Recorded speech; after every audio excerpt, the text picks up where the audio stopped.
Hello and welcome to Wildcat Week as we bring you the best of Indiana Wesleyan University sports, highlights, and updates. I'm Tim Tedeschi. Today on the show we will start talking women's tennis, and I'm joined now by women's tennis head coach Eddy Shigley.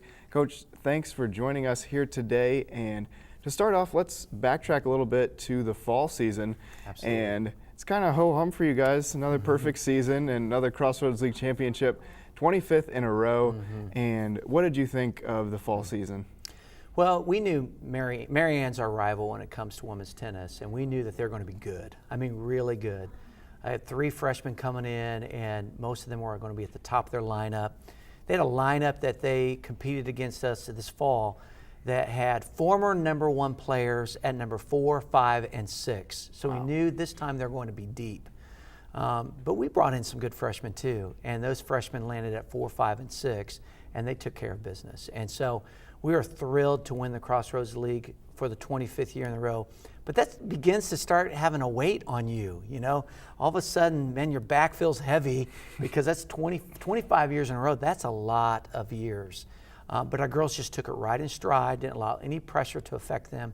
We were able to beat Mary Ann 7-2 in the regular season and then 5-2 in the conference championship match. So I'm just really excited for the girls. Their commitment to working hard, their commitment to our goals and the task at hand is certainly there. And so just really proud of them. And with that Crossroads League tournament championship, you get that automatic bid to the national tournament coming up. So what does the spring season become now, knowing that you have that automatic bid already? And of course, you've been there before. What does the spring season serve as? Yeah, so Tim, the spring season serves as an opportunity to get ready for the national tournament. The pressure is off in terms of qualifying for the NAIA national tournament. Now it's all about the preparation process. And when I was hired as coach, I asked the girls, how do we need to improve? What do we need to do to get to the next level? And one of the things they said is, Coach, we got to play better competition. And so we took that to heart. Last year, we played 19 teams ranked in the top 25. That's kind of unheard of. We also went 6-2 against teams that were Division III, Division II, and Division I. Went 6-2 against that competition. And so we're starting right away again. Our first real match of the season, we're going down to Atlanta, Georgia, to Georgia Gwinnett, who's ranked number 1 in the nation. And we'll see if our girls are ready for that task. Yeah, I was going to talk about that. Number 1, Georgia Gwinnett, right off the bat. And then I was looking at your schedule, at least 10 matches in the top 25 already. Definitely playing up against some higher competition. But now you guys are the higher competition as well. Highest ranking ever. You're ranked 7th in the first top 25 poll. What does that mean for you and this team as a program to receive that ranking? Yeah, it's the highest we've ever been ranked. And really, you know, preseason rankings are all about really is a reflection of what the team did last year. And so now we have to go out and this year's team has to go out and prove themselves. Last year we were the underdog. We weren't ranked very high. I think we started the season ranked number 16, went down south during spring break, beat 3 teams ranked in the top 10, and eventually landed in the top 10 at number 8. So now we are people are coming after us. And so the tables are switched, but I think the girls they'll respond to that pressure. I think they'll respond to that kind of level of competition. And with Georgia Gwinnett being number 1, they're head and shoulders above everybody in the NAIA at this point. We know we're not quite ready for them. We might be a couple years away, but it sure is a great opportunity for us to see where are we? How good are we? Where do we measure up with the best team in the nation? And a lot of people might not be as familiar with the Lady Wildcats tennis team as some other Wildcat sports. Who are some players to watch and some leaders on this team? Yeah, well, it starts with Rachel Bottorff. She's the senior on the team. She's the spiritual leader on the team. She anchors number 1. In fact, I think she has a shot to break the all-time record for most wins in the history of women's tennis at Indiana Wesleyan University. What an accomplishment that would be for Rachel to break that record. And I think it's within her grasp, within her reach to do that. So everything begins, it starts with Rachel and how she's playing on the court, and she's consistent. She does a terrific job.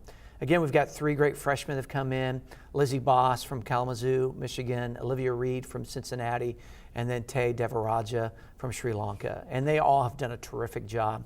I think Lizzie is undefeated at this point of the season, even beat Butler last weekend.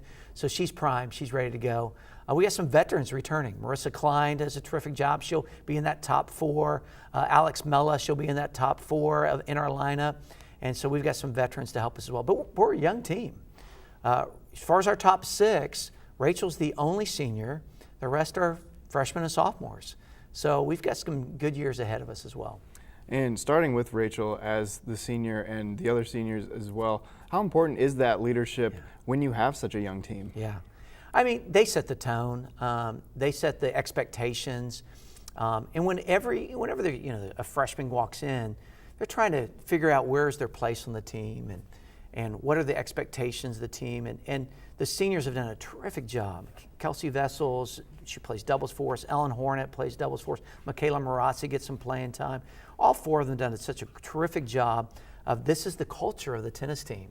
This is the DNA. This is how we do things, and this is what is expected of us spiritually, on the court, off the court, academics. One of the things that we're excited about this team, our average GPA on this team is 3.69. So we got a bunch of smart girls on our team, and they do a great job on the court, off the court, representing Christ in both of those arenas. Well, thank you so much, Coach Shigley, for joining us, and good luck in the upcoming spring season. Thanks, Tim, for having me on the show. Appreciate it. Well, when we come back, the Lady Wildcats traveled to Huntington to play against the Foresters and also went over to Upland to face off against the rival Taylor Trojans. Women's basketball head coach Chet Foraker joins me to talk about their road games, so don't go away.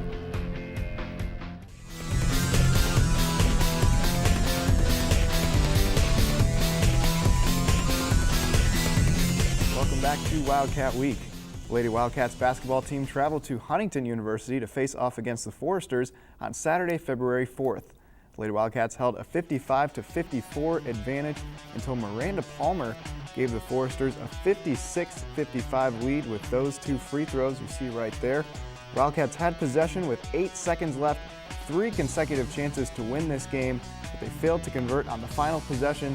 Wildcats lost their 3rd straight game to the Foresters by a score of 56-55. Senior Chelsea Winter scored 17 points and grabbed 3 rebounds. Junior Brittany Washington also put up 9 points, 5 rebounds, and 5 assists in the loss.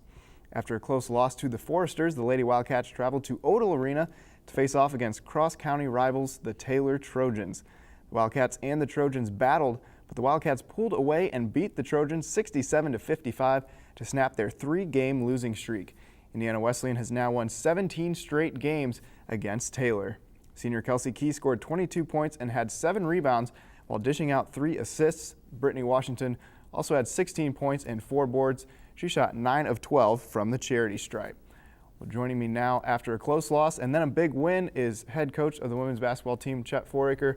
And Coach, a really tough loss there, and it seems like all the losses these past month have been so close, and you had a chance to win.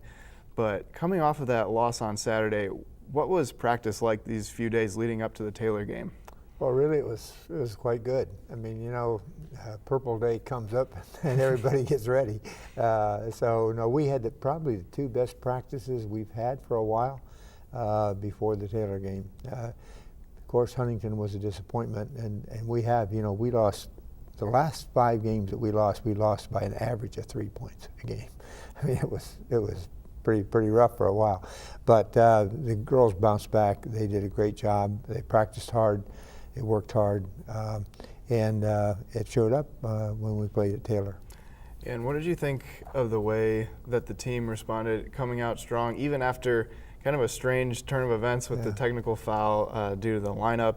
So Taylor started with a 2-0 lead before the game even started, but then I think 55 seconds into the game, you took the lead and never looked back. Yeah. Well, that didn't bother the girls at all. I mean, it was a strange thing, I mean, it was just a matter of a technicality that we hadn't quite taken care of, but it didn't bother the girls. They didn't pay a bit of attention to it, and they just went on and went out, got the lead, and never gave it up. So, We're going to look at some highlights of the Taylor game here and take a look early. Pretty much the whole game, offensive rebounds were a big key for you. Players following the ball, being able to, you see Nicole Ignashik saving it there, getting it to Kelsey. How important was the rebounding in this game? It was very big. I mean, because they have Bradbury is one of the top rebounders in the conference. Well, in the NAIA actually. So she's a strong player. She's a very good player, and so it was a challenge because we knew we had to control the boards a bit. So. You saw there Brittany Washington. She was in attack mode pretty much the entire game. Had some tough shots that didn't fall at first, but she was able to get to the line a lot. What did that do for the team to have Brittany attacking like that? Well, what it does, it gets us into our offense, and that's the thing that we've really been working on probably the last month, is that we've got to get the ball down and get into our offense. We were taking a little time, too much time to get into it, and when she is attacking, that gets us into our offense. You saw Kelsey Key with a three, and then Katie Key following it up as well. Both of the Key sisters were knocking down the outside shot, and then you see Chelsea Winter there. She had 9 points in the first half, didn't play in the second half. Do you have an update on Chelsea's health? Well, she's getting an x-ray today on her foot, so we just don't know. We won't know till this afternoon. But I just hope that there's no problem with it, because it was sore. She could not have played. I mean, it wasn't a question of are we being risky by playing it. She could not walk on it, so she could never have run. But we'll find out this afternoon. And what did you think of the way that some of your other post players ended up playing? Carly Lang ended up starting in the second half. Nicole Ignashik, Michaela Martini, they really stepped up in Chelsea's absence. They really did. They all played very well, and Michaela played just a great defensive game. And of course, Nicole and Carly were strong on the boards. They're got good height, and so they used it, and they played very well.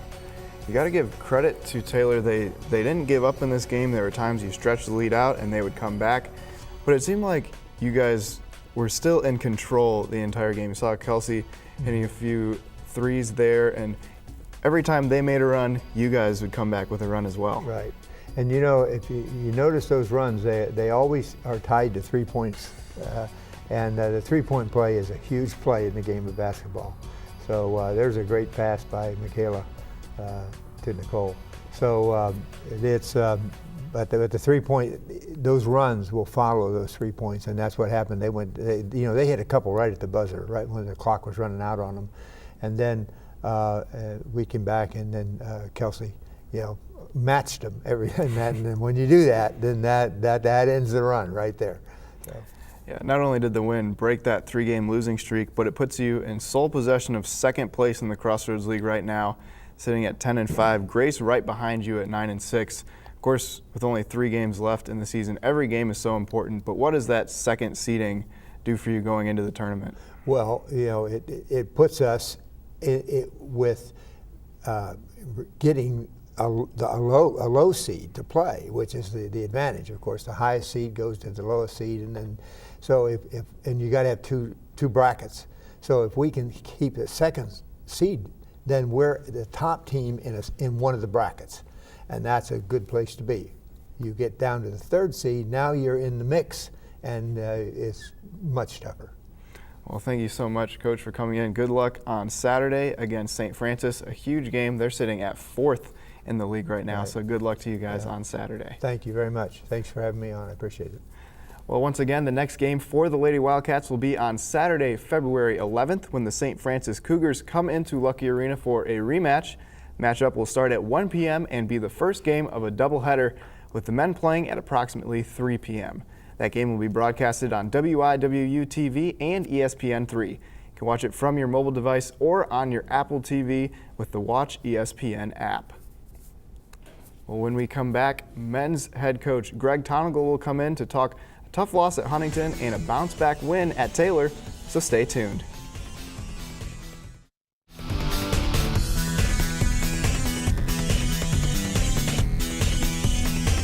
Welcome back to Wildcat Week. Men's basketball team traveled to Huntington, Indiana to face off against the Foresters in Platt Arena on Saturday, February 4th. The Foresters built a game-high 12-point lead with less than 5 minutes in the game. The Wildcats then went on a 16-5 run to narrow the deficit to 87-86 with 41 seconds left on the clock. With the shot clock winding down, Connor Platt from the Foresters pointer with 15 seconds left on the game clock that put Huntington up 4. You'll see that shot right there. Huntington earned their first victory over IWU since February 20th, 2013 by beating the 6th-ranked Wildcats by a final score of 93-90. Junior Jacob Johnson poured in a career-high 33 points. He went 12 of 19 from the field and also grabbed 8 rebounds. Also, senior Lane McHuron added 16 points and 9 boards. After a tough loss in Huntington, the Wildcats traveled to Upland to face the Taylor Trojans on Tuesday, February 7th. 26-7 run with 10 minutes to play allowed the 9th-ranked Wildcats to turn a 9-point deficit into a 75-69 win in the IWU-Taylor rivalry game. Lane McHuron put up 22 points, and junior Sekou Jallo had 13 points, 3 rebounds, and 4 assists in that game.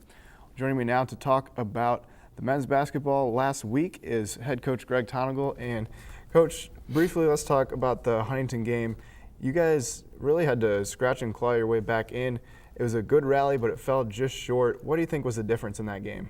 Well, we dug ourselves in a hole, and climbing out, we expended a lot of energy, got it close, and then they obviously made the big play to seal the deal. So Huntington played very well, and when you're going to go on the road, if you're going to win in this league, man, you got to come ready to play from the tip. And the bright spot of that loss, Jacob Johnson, career-high 33 points. He's really continued to expand. Even when he was a freshman, he was an integral part of this team, but he's continued to grow. Yeah, he really has, and he's putting in the time. That's why Jacob Johnson is coming in early. He's getting in the weight room, so it's good to see that. It's good to see him rewarded for that, and he's dragging some other guys in with him now. And going into this game, what was kind of the mindset and what was the team feeling and thinking heading into this Taylor game, the huge rivalry? Well, it was a must-win situation for both teams, and we're only obviously concerned with ourselves, but trying to stay up top towards our conference, going on the road in our rival. I mean, our guys were locked in. I think they understood what a big game it was.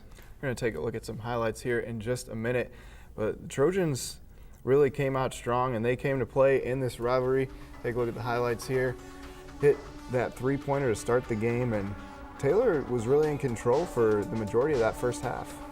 Yeah, they were down a few guys, and they responded. It's kind of the old adage, mess with a wounded bear, and they came out. They came out scrapping and fighting, and I think caught our guys a little off guard. But the thing about our guys is we have some veterans that have been around for a while. We've got some seniors that have been in these situations, and nobody panicked. They kept playing. See there's Sekou Jallo into Ben Carlson. A little bit of a different offensive leaders there in the first half. Sekou and Ben really stepped up in place of guys like Lane and Bob. How important was that for your bench to step up with your starters struggling offensively? It was huge. Ben continues to get better. Sek came off and made some great plays for us. That's what makes a team when you get into the latter stages of the season. You need contributions from everybody because it's a long season. Guys are up and down mentally, but when you have a bunch of guys, they're going to fill in for those voids. So Ben inside again, and Taylor just was able to knock down some threes. And on the defensive end, they held Bob Peters scoreless in the first half. Lane didn't score until about 5.5 minutes left with a free throw. What did you think of their defensive game plan? Like I said, they did a good job by just playing hard, and it took our guys a while, Bob and Lane, to kind of figure out where were their opportunities going to come. And the nice thing is they did it without forcing. And when they were able to do that, we gained momentum and we took it back. You definitely saw that momentum swing into the second half. You see the hustle play there, not able to finish. But what was the message at halftime that helped the team coming into the second half? The guys really talked amongst themselves, to be honest. I think they were very disappointed in the way they were playing together. We kind of had to settle in defensively and not create opportunities for them, but make them earn buckets and score buckets. And then we had to loosen it up. I mean, I don't think we had hit a three in the first half. Hit a few. That gave us a lot of momentum. See defensive intensity picking up as well, but Taylor stayed close, but really talk about Lane and Bob being held. And I think this was one of the biggest momentum shifts. Unselfish play there, Bob dishing it to Sekou, finished it off to Lane. What did that mean just for momentum swing and just in this game? Those are big plays, you know. Those are big plays. It gets the bench involved, gets the team involved, and then you feed off of those, and that's what you see. We got a run going after that. And it all started because of an unselfish play. Bob gave it up, Sate gave it up. That's fun to be a part of. And you see Bob Peters didn't score until about 10 minutes left in the second half, and then he went off for 8 straight points. You see the fire there. He gets pumped up after that last shot. And what did it mean, and what did you think of the way Bob responded after a tough shooting night, but still being able to contribute and finishing with 13 points? Yeah, I mean, Bob stayed with it, and you got to give him credit for it. Bob was telling me that Joel Okafor was in his ear just saying, it's going to happen, it's going to happen. And that's the power of a teammate, the power of a teammate. Joel didn't play, but he had an influence upon the game. And you talk about being third, and that's a tangible way for a guy to do that in his current role. You guys finished off on a 26-7 run. See Kane and Coffee getting into the mix as well late. And great win finishing that off. But of course, in February, doesn't stop, right back to it. Huge game against St. Francis coming up on Saturday. When you went there earlier in the season, it was an intense battle, took it to overtime. What are you expecting out of this game on Saturday? Well, they're always great battles, and it's going to be a testament of the will. And I mean, what can you say? We played them, I feel like, a ton, you know, with the championship game, the conference game last year, championship game in the national championship, and then at their place was double overtime. So it'll be a battle, and it's going to be a lot of fun. When two teams are so familiar with each other, does it make game planning more important or less important since you are so familiar with them? I mean, it's important, and I think, you know, you got to be able to execute. But what I've said all along, what I'm learning, I think, is just the mentality of your team has such a far greater impact than maybe a skill set or a technique. You got to be ready to play. You got to be excited to play, and you got to show some just team will right off the tip. Well, thanks so much, Coach, for coming in. Good luck on Saturday. Once again, Indiana Wesleyan will host the 19th ranked St. Francis Cougars on Saturday, February 11th at 3 p.m. in Lucky Arena. The game is the second half of the men's and women's doubleheader. That game will be broadcasted on WIWU-TV and ESPN3. You can watch it from your mobile device or on your Apple TV with the Watch ESPN app. That's all we have for you this week. If you'd like to see more of Wildcat Week, you can visit our website at WIWUTV.com to see past episodes and be able to connect with us online. Once again, that's WIWUTV.com. We look forward to being back with you next week. For all of us here, thanks for watching Wildcat Week.